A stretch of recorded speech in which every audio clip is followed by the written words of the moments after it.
Já estamos de volta com o seu programa Estilo de Vida, com uma pergunta que ficou no ar.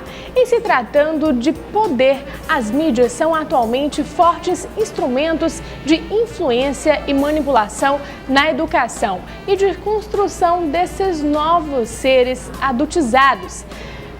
Ana Paula, o que a gente pode comentar a respeito dessas mídias, dessa tecnologia que está chegando com uma força muito grande e já na infância, com a presença aí de tablets, de smartphones também? O que a gente pode falar sobre isso? Bom, a chegada dessas tecnologias tem influenciado inclusive na coordenação motora fina das crianças.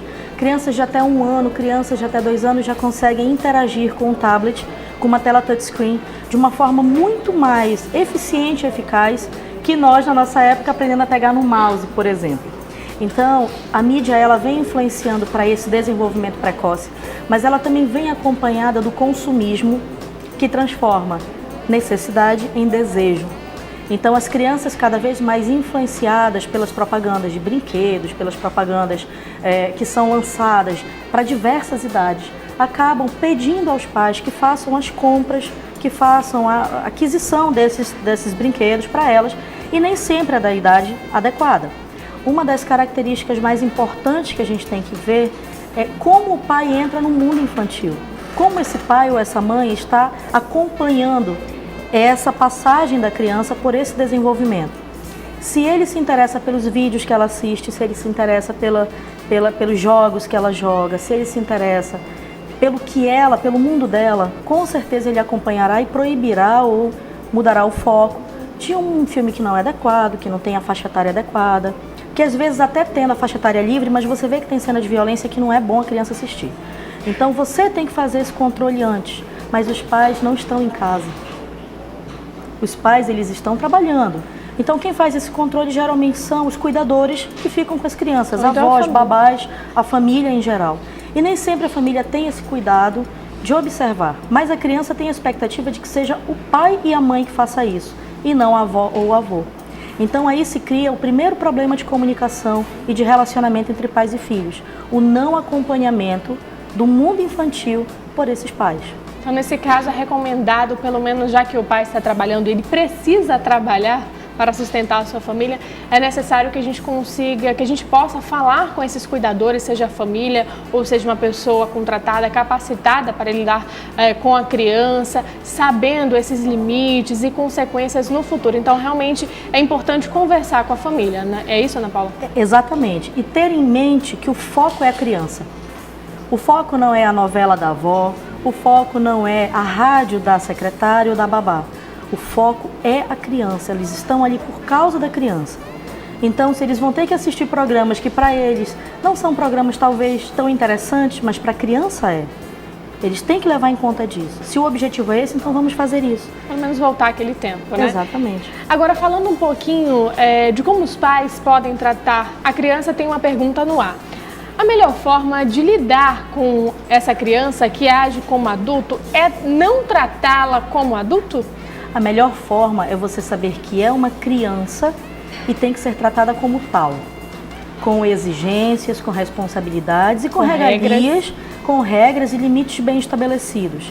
Limites esses, regras essas que não podem ser quebradas pelos próprios pais.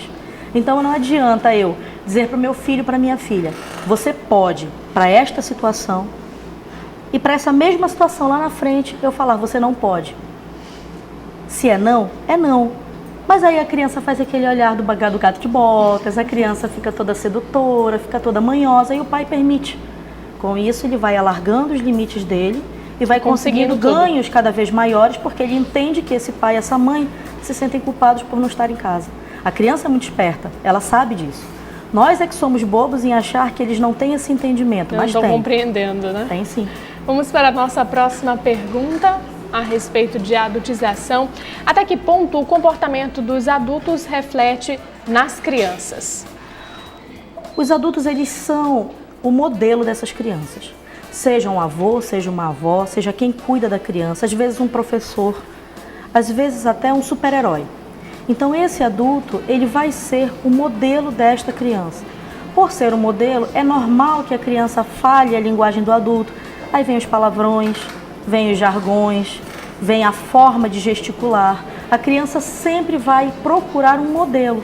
E esse modelo é o pai, é a mãe ou a pessoa que cuida dessa criança. Portanto, o comportamento de pais e mães tem que ser o mais próximo do exemplar, para que eles consigam mostrar para a criança o que é correto. Mas é muito difícil quando nós temos vícios no nosso comportamento. Então, é um eterno vigiar a si próprio. Vamos lá. Nossa última pergunta. Pular a infância pode comprometer o desenvolvimento da criança? Pode sim. A criança ela pode se tornar um adulto mais introspectivo, a criança pode não ter sucesso quando for fazer o vestibular, a criança pode ter uma série de perdas relacionais, a criança pode ter dificuldades para arranjar emprego, dificuldades numa entrevista de emprego quando for mais velha, a criança ela pode ter dificuldades para criar seus próprios filhos e até cuidar de seus pais velhos. Então, é uma situação que vai envolver todos os aspectos da vida dessa criança quando ela for adulta.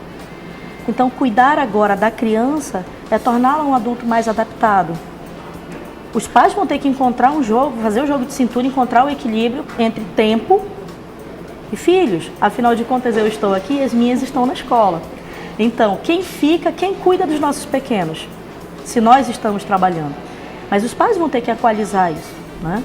Ana Paula, muito obrigada pela sua presença hoje no programa Estilo de Vida. Gostei muito de debatermos sobre este assunto, que é muito importante para as crianças no futuro, desde já também, e para os pais. A gente sabe que hoje a nossa vida corrida influencia e muito nessa questão da educação da criança. Então precisamos cada vez mais debatermos sobre esses e outros assuntos que envolvem o universo infantil. Então muito obrigada, até a próxima. Muito obrigada. Eu deixo a dica de que cuide dos seus pequenos, para que eles saibam cuidar de você na velhice. Uma ótima dica. O cuidado tem que ser recíproco, né? Obrigada mais uma vez também, bom dia.